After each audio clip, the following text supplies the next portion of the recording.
So yeah, my story about cars and how I sort of fell into the world that is BMW, I guess.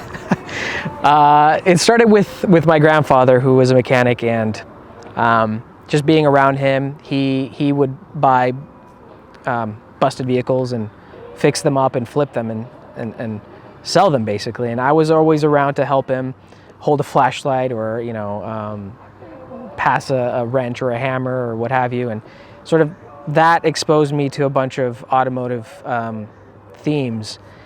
And like, cars were always a big part of the family. My dad, my grandfather, just everyone. And like, I learned how to drive. I still remember it was a old Ford F250 diesel.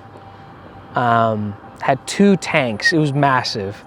4-speed manual, and that thing, you could hear it from like half a mile away, that diesel engine. I learned how to drive on that thanks to my grandfather.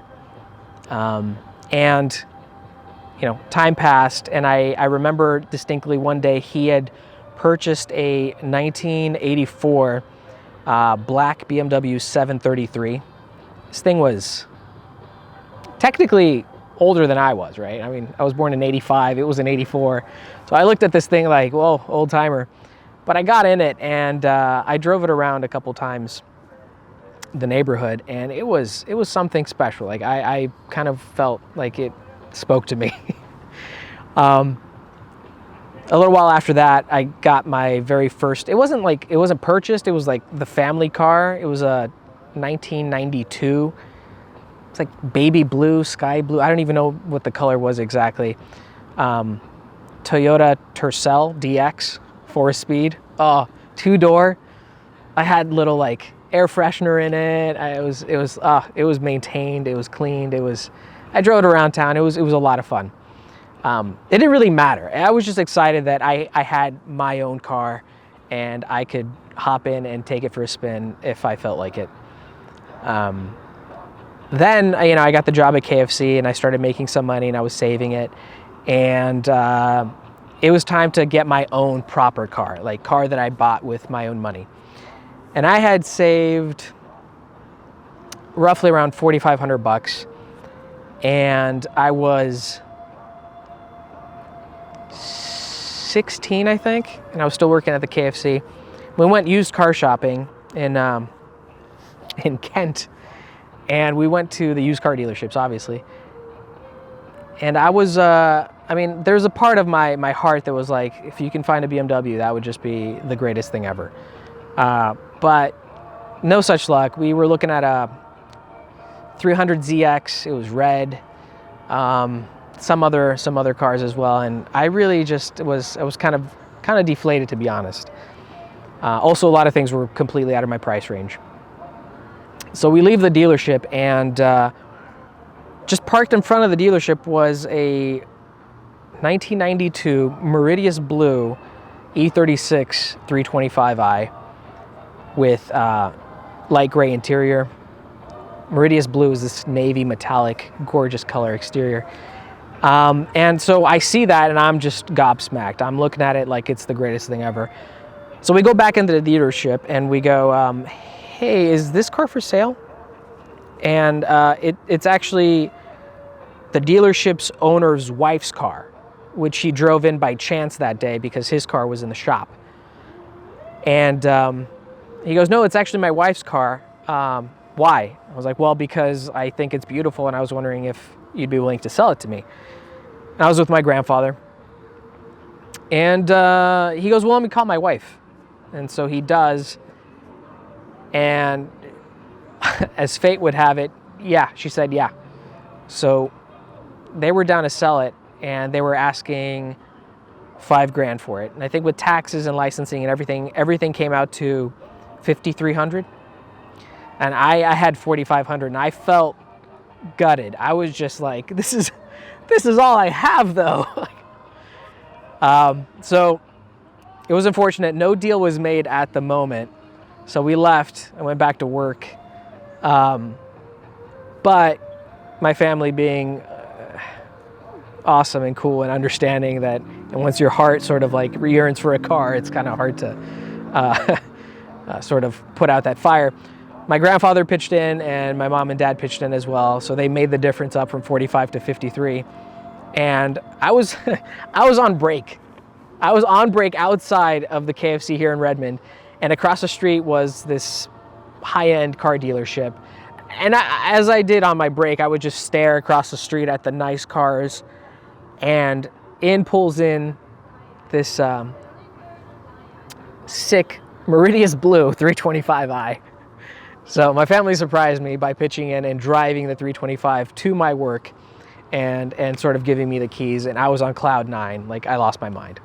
So that day basically sort of sealed my whole adventure with BMW, and since then I've had several BMWs. I've upgraded from the 325.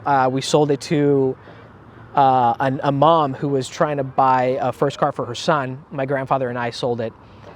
I think the car had 253,000 miles when we sold it. It was not a spring chicken, but had a lot of fun in it. Then we got a 2001 330i E46 gen, and that had the Steptronic transmission.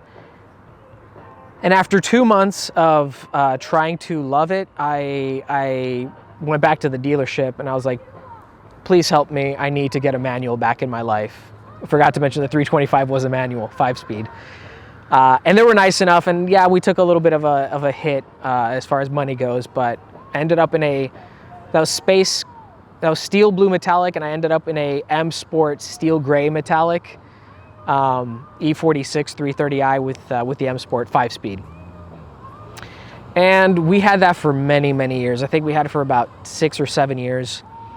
And then the day came when we were looking at upgrading, and again, used, because the 330 was showing some signs of its age, and we had to fix some things on it, and we're like, you know what, this is getting too expensive. Let's upgrade. So ended up getting a 2010 used E92 335i in space gray metallic. This one also had the M Sport pack on it, 6-speed manual. This was an upgrade. This was a massive upgrade over the 330 E46.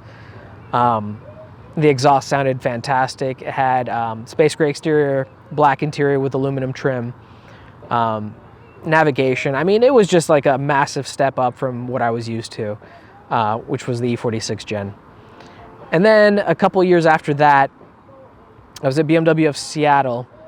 I was doing a piece for a BMW blog, and I started talking to my guy, Adam, about how awesome the F80 Gen is, and I'd driven them in the past doing reviews for BMW Blog and writing articles, and I was just staring at a black, sapphire black F80 M3, which had just all the M Performance bits on it, just all of them, and sort of lusting at it, and my wife was with me. And Adam goes, you know, for someone that's so into BMWs, it's kind of a shame that you've never sort of experienced the opportunity to order a brand new one and have it be yours and yours alone. You stepping in and being like, I'm the first person to drive this car. This is mine and only mine. And I was like, it sucks. Yeah, it sucks, totally. So then I slowly look at my wife, and she's looking at me like, you know, we could do it. I'm like, yeah. She's like, no, we can totally do it. And I know nothing about our finances, just so you know. Like, I'm terrible, and I've apologized to my wife endless times, and she's amazing. She is the best, the absolute best. She handles the finances. So when she said, yeah, we could do it, I was like, wait, for real? She's like, yeah. Like, okay, I think this has just shattered my reality once again. And sure enough, man, we went upstairs and we custom built a mineral white on black with carbon trim, 2017 F80 M3 base with the M Performance pack, which got me the carbon front splitters, polyurethane front lip, carbon mirror caps, carbon rear wing, most importantly, the full M Performance titanium exhaust, which just makes the car sound amazing. Manual transmission, M Performance carbon shifter with Alcantara boot, M Performance carbon, e-brake handle. It was basically a black on white beast of a car. And I documented the delivery, and I kept checking every single day the status update on the build. Like once the car got put on the ship, I became an expert in like maritime navigation, finding where the ships are and when they're scheduled to dock. It was bad. It was ridiculous. It terrorized all my friends on Facebook with like updates, like the car is in the Panama Canal. It was fun. The car arrived, and I was like just in awe of what it was. And I had that for a little over 2 years. I think it was 25 months to the day almost.